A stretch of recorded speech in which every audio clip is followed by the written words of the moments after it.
Bonjour, donc cette séance-là, c'est une séance numéro 3 de révision qui concerne deuxième bac option SVT, la physique. Je m'intéresse aujourd'hui au champ magnétique, les sources du champ magnétique, la Terre, les aimants, le courant électrique. Alors, un champ magnétique terrestre, où se situe le Nord? À quoi ressemblent les champs magnétiques? Peut-on créer un aimant? Alors la fabrication, je commence par la fabrication d'une boussole. La liste, ici le morceau de liège, une aiguille, un aimant, un récipient. Alors là, on pose le morceau de liège qui flotte à la surface de l'eau et une aiguille fixée au morceau de liège et un aimant. Donc il peut tourner facilement sous l'action de l'aimant et comme ça j'arrive à fabriquer une aiguille aimantée. Et par la suite, on va dire qu'est-ce qu'une boussole, qu'est-ce qu'une aiguille aimantée.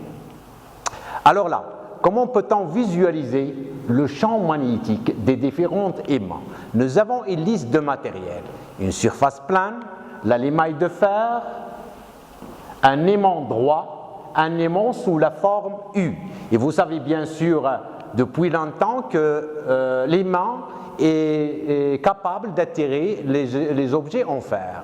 Alors là, lorsqu'on se poudre la l'émail de fer dans un plan à côté d'un aimant droit ou bien à côté d'un aimant sous la forme U, vous voyez que la l'émail de fer s'oriente selon des lignes. Il forme une forme géométrique. Ainsi, à côté de l'aimant sous la forme U, il forme aussi une forme géométrique. Donc, la l'émail de fer s'oriente selon des lignes. Ça veut dire là, il peut nous donner une petite idée. On cherche à définir qu'est-ce que c'est un champ magnétique. Voilà. Ici, nous avons parlé des aimants lorsque l'aiguille est montée ou bien lorsque la l'émail de fer se trouve à côté d'un aimant, il s'oriente selon des lignes. Alors maintenant, comment peut-on fabriquer un électroaimant? Nous avons un fil de cuivre, nous avons une pile et nous avons un interrupteur, des pinces crocodiles, un cylindre et bien sûr un clou. Alors pour construire un électroaimant, ça veut dire lorsqu'il est parcouru par un courant, il se comporte comme un aimant. Alors qu'est-ce qu'on va faire? On va enrouler le fil de cuivre sur un corps cylindrique isolant de telle façon à former une bobine ou bien un solenoïde. Lorsqu'on ferme le circuit, on va relier les bornes de la bobine formées aux bornes du générateur et lorsqu'on approche le fer, vous voyez que la bobine parcourue par le courant est capable d'attirer le clou. Donc ici, l'aimant est capable d'attirer le clou, la bobine parcourue par un courant peut attirer le clou. Donc on va exploiter par la suite ces expériences-là pour définir la notion du champ électrique. Alors là, nous avons une aiguille aimantée. Une aiguille aimantée, c'est un petit aimant qui est capable de tourner, mobile bien sûr, sur un axe horizontal. Lorsque vous posez une aiguille aimantée à côté d'un aimant ou bien à côté d'une bobine parcourue par un courant, il s'oriente selon une direction bien déterminée. Donc là, pour caractériser le champ magnétique, nous, on va définir le champ magnétique est une région de l'espace où l'aiguille aimantée se dirige selon une direction bien déterminée. Donc l'aiguille aimantée, c'est un indicateur de la présence du champ magnétique. Et pour caractériser le champ magnétique, on le caractérise par un vecteur appelé B, le champ magnétique, le vecteur champ magnétique, dans le sens et la direction et le sens du vecteur Sn de l'aiguille aimantée et que son intensité est mesurée par un teslamètre. Donc en conclusion, un champ magnétique est une région de l'espace, bien sûr pour caractériser sa présence, on utilise une aiguille aimantée. Si cette aiguille-là se dirige selon une direction bien déterminée en tout point de cet espace-là, alors on appelle cet espace-là un champ magnétique caractérisé par un vecteur champ magnétique noté B. Alors là, pour caractériser les champs de chaque aimant, nous avons ici l'aimant droit lorsque vous posez des aiguilles aimantées, vous voyez qu'elles s'orientent selon des directions bien déterminées et vous voyez que la limaille de fer se comporte comme des petites aiguilles aimantées, ce qui nous permet de tracer les lignes qui sont tangentes à l'aiguille, ça veut dire au champ magnétique B. Et l'ensemble de ces lignes-là est appelé le spectre du champ. Voilà ici, c'est le spectre du champ magnétique créé par un aimant droit. Celle-là, c'est la ligne de champ, c'est la ligne qui est tangente au vecteur champ ou tout point. L'ensemble des lignes de champ est appelé le spectre. Et la ligne de champ, c'est la ligne suivie par la limaille de fer lorsqu'elle est saupoudrée à côté de l'aimant. Pour l'aimant sous la forme EU, vous voyez, voilà son spectre. Mais ce qu'on va en déduire là, c'est que vous voyez à l'intérieur de U, les lignes de champ sont parallèles. Donc une notion ici, on peut parler d'un champ uniforme, ça veut dire un champ qui garde les mêmes caractéristiques lorsque les lignes de champ sont parallèles. Par contre, vous voyez à l'extérieur, les lignes de champ ne sont pas parallèles, on ne peut pas parler d'un champ uniforme. Ici, donc, pour un aimant circulaire, à l'intérieur, vous voyez que les lignes de champ suivent les rayons, on peut parler d'un champ radial. Ici, c'est le spectre, l'ensemble des lignes de champ d'un aimant droit, d'un aimant sous la forme U et d'un aimant circulaire qu'on utilise dans les haut-parleurs. Alors là, où se trouve-t-on les aimants? Ici, c'est la magnétite. Donc, c'est l'oxyde de fer, donc il est capable d'attirer les objets en fer. Donc, la magnétite, là, je peux dire, c'est un minéral qui est capable d'attirer, qui se trouve à l'intérieur de la Terre, au noyau de la Terre, si vous voulez. Alors là, j'ai représenté ici le spectre de la Terre. La Terre est un gigantesque aimant. Donc, pourquoi la Terre est un aimant? C'est grâce au mouvement de convection des métaux qui sont fondus au noyau de la Terre, étant le fer, le cobalt, etc. Donc, une matière magnétique à l'intérieur de la Terre, et que le spectre de la Terre est semblable à celui d'un aimant droit. Et vous voyez, lorsque vous posez une aiguille aimantée en un point de la surface de la Terre, il s'oriente. Et par convention, on a nommé le pôle nord et le pôle sud. Le pôle qui coïncide avec le nord géographique est nommé le nord de l'aiguille et l'autre est nommé le pôle sud de l'aiguille par convention seulement. Donc, lorsque l'extrémité qui se dirige vers le nord géographique est nommé le nord de l'aiguille. Ici, donc, pour dire que la Terre bien sûr, est une source du champ magnétique. Donc à partir de ça, on a déterminé que les aimants et le courant électrique sont des sources du champ magnétique. Et on caractérise un champ magnétique lorsqu'une aiguille aimantée se dirige selon une direction bien déterminée. Alors maintenant, je m'intéresse au champ créé par les courants électriques. Je commence par un solénoïde. Tout d'abord, j'appelle une spire une boucle du courant fermé. Un solénoïde est un dipôle constitué d'un enroulement de spires circulaires autour d'un support cylindrique. Par définition, le rayon du cylindre doit être petit devant sa longueur. Ça, c'est un solénoïde qu'on utilise souvent au labo. Ça veut dire il est défini, il est caractérisé par une longueur L et par le nombre de spires.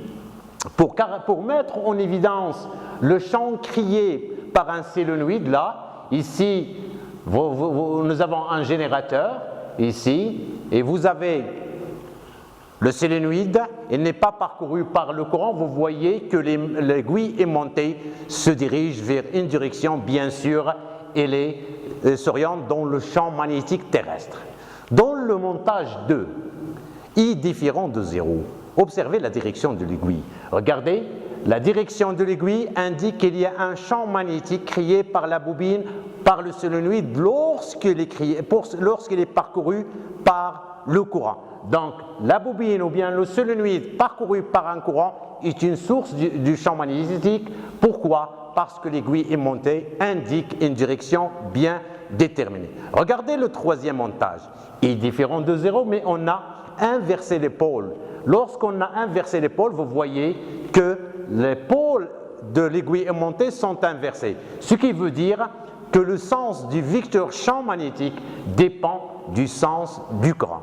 Donc à partir de cette expérience-là, on a mis en évidence la présence du champ magnétique et qu'une portion du circuit parcouru par un courant est une source du champ magnétique. Le spectre maintenant du champ magnétique créé par un solénoïde. On saupoudre de la même manière dans un plan la limaille de fer autour d'un solénoïde parcouru par un courant. Et comme vous voyez, à l'intérieur du solénoïde, les lignes de champ sont des droites parallèles. Le champ magnétique est donc uniforme. À l'extérieur du solénoïde, les lignes de champ ressemblent bien sûr à un aimant droit. Alors, comment peut-on définir le sens du champ magnétique? Les lignes de champ entrent par la face sud et sortent par la face nord. Pour déterminer cette face-là, on peut utiliser la règle de la main droite pour repérer la face nord du solénoïde. Si on roule le courant avec la paume de la main droite, la direction qu'indique le pouce donne le lieu de la face nord. D'une autre manière, donc ici, la main droite, si le sens du courant sort par les 4 doigts, alors le pouce indique le sens de B, et inversement.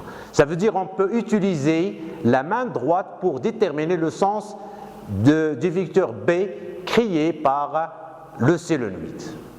Donc à partir des expériences précédentes, on peut déterminer l'intensité de B à l'intérieur du solénoïde, étant donné B à l'intérieur du solénoïde, mu0 NI, tel que mu0 c'est une constante qui dépend du milieu, c'est la perméabilité magnétique, et que N c'est le nombre de spires par unité de longueur. En tout cas, un solénoïde parcouru par un courant est une source du champ magnétique, c'est ça qui nous intéresse.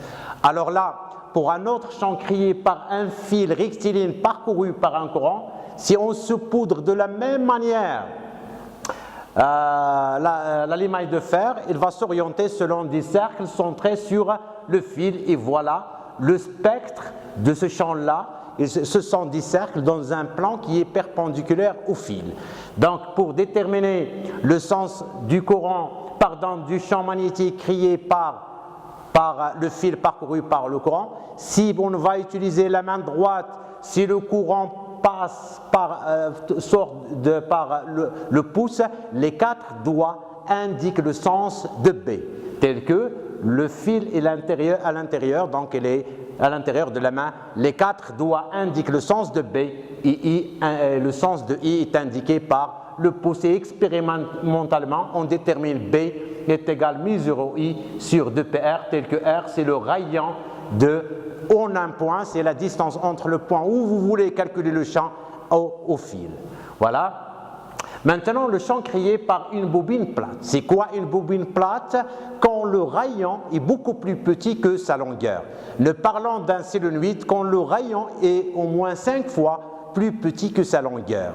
Alors ici, vous voyez la bobine, donc les lignes de champ de la bobine, lorsque la bobine est parcourue par le courant, le champ magnétique sort de la face nord et entre par la face sud. Alors, les lignes de champ sont des droites presque rectilignes à proximité du centre de la bobine sur un plan perpendiculaire et s'incuvent en s'éloignant du centre circulaire. Ce qui nous intéresse ici, c'est que la bobine et que le solénoïde est une source du champ magnétique et que les lignes de champ sortent par la face nord et entrent par la face sud. Là, ici, une autre notion qui est importante, c'est de mettre en évidence la force de la place. Soit le dispositif expérimental suivant. Le circuit du montage comporte un générateur, un rhéostat, un interrupteur, un ampéromètre, une tige en cuivre rectiligne homogène suspendue par son extrémité, une cuve contenant une solution électrolytique concentrée. La tige F est placée dans un champ magnétique créé par un aimant en U. Voilà le système. Donc ça veut dire que le fil immobile, donc il peut tourner autour de ce point-là. Donc ici, le fil peut être parcouru par un courant et vous voyez ce qu'on remarque là. Lorsque le K est ouvert, la tige est à l'état vertical. Lorsqu'on fait passer maintenant le courant, vous voyez la figure 3. La tige F se déplace vers la droite et le sens du courant est comme ça. Puisque la tige est déviée, elle est parcourue par le courant et il se trouve dans un champ magnétique, ça veut dire qu'elle est soumise à une force, elle est soumise à une force de la place. Regardez, on inverse le sens du courant. Alors, la tige se déplace vers la gauche. Ça veut dire que le sens de la force magnétique s'inverse. Ce qui nous intéresse là, si un circuit parcouru par un courant électrique se trouve dans un champ magnétique, il est soumis à une force magnétique qu'on appelle la force de la place. C'est très important cette notion-là. Donc ici, tel que son point d'application, c'est le milieu de la portion du conducteur placé dans le champ magnétique. La direction est toujours perpendiculaire au plan déterminé par le conducteur et par le conducteur et le vecteur champ magnétique, ça veut dire par I. Le sens est donné par la règle des 3 doigts, tel que I ici, B et F est indiqué par le majeur. Donc on va utiliser les 3 doigts comme étant bien sûr un trièdre direct, ce qui nous permet à déterminer le sens de la force magnétique et que la force magnétique est toujours perpendiculaire au plan IB.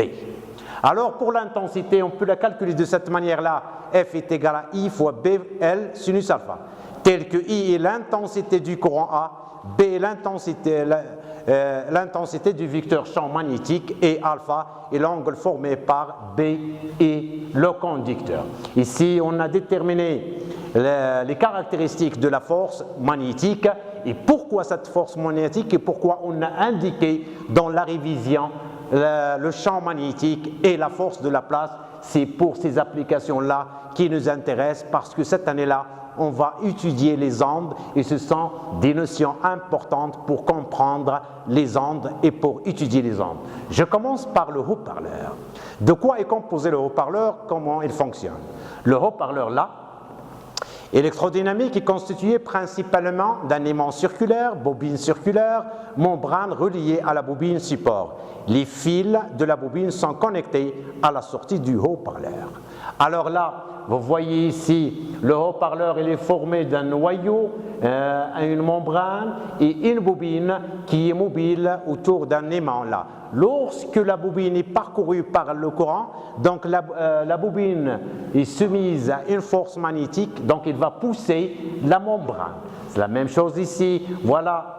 L'aspire, lorsqu'il est parcouru par un courant I, il se trouve dans un champ magnétique, il est soumise à la force de la place. La même chose là, donc ici c'est l'aspire qui est parcouru par un courant et qui se trouve dans un champ magnétique radial, donc elle va être soumise à la force de la place soit en avant, soit en arrière. Donc ici c'est donc le haut-parleur, le fonctionnement du haut-parleur est basé sur le concept de la force de la place, le champ magnétique et la force de la place. Alors là, vous voyez, lorsqu'un haut-parleur fonctionne dans l'air, qu'est-ce qu'il fait? Il fait une compression et une dilatation des couches d'air. Et cette dilatation et compression se propage le long se propage dans l'air dans la direction suivante. C'est une petite notion. Donc, quelle est l'utilité du haut-parleur? C'est de provoquer une dilatation et une compression des couches d'air qui sont en contact avec la membrane qui se déplace grâce à la force de la place appliquée bien sûr par la bobine, lorsqu'elle est parcourue par un courant. Une autre notion importante, c'est le microphone. Le microphone, lorsqu'on produit un son, le son se propage. Il est capté par le microphone 1 et le microphone 2. C'est quoi le microphone? C'est une membrane. Donc là, lorsque le son fait dilater et compresser l'air, donc il y a une compression et une dilatation, le micro aussi a une membrane. Donc cette membrane-là se dilate et il y a une compression. Donc là, le micro transforme donc l'énergie mécanique en énergie électrique. Ça veut dire là, on peut visualiser la vibration de la membrane du micro dans l'oscilloscope. Donc l'oscilloscope peut donner une vibration. Donc le rôle du micro, c'est de transformer une vibration mécanique en un signal électrique. Alors là, donc l'utilité, donc ce sont des notions très importantes pour étudier les ondes. Le haut-parleur, l'utilité du micro, donc le micro transforme une vibration mécanique en une intention qu'on peut visualiser à l'aide d'un...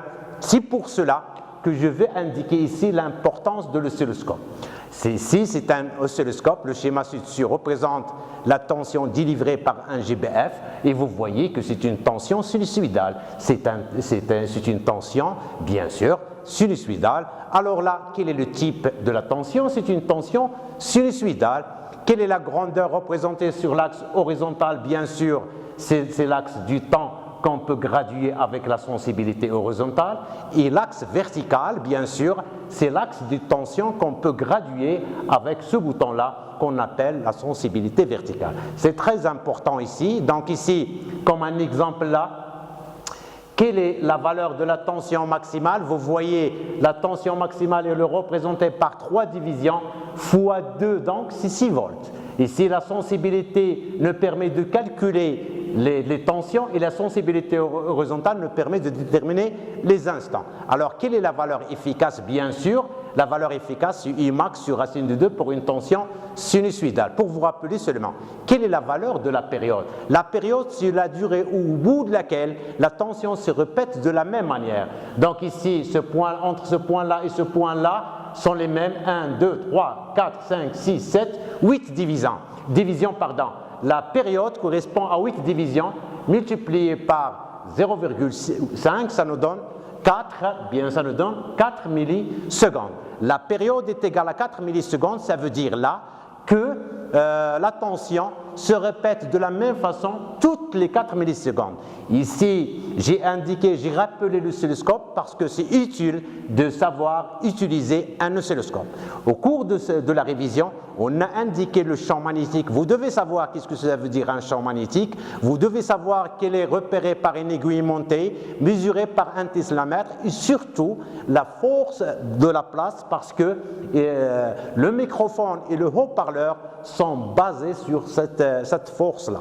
Parce que pour étudier et poursuivre les cours du deuxième année, on est obligé à vous rappeler ceci. Donc je répète, le champ magnétique, le haut-parleur, le microphone et l'oscilloscope. L'oscilloscope est un appareil qui nous permet de visualiser les tensions. Et la séance d'aujourd'hui s'arrête là et merci et à la prochaine séance.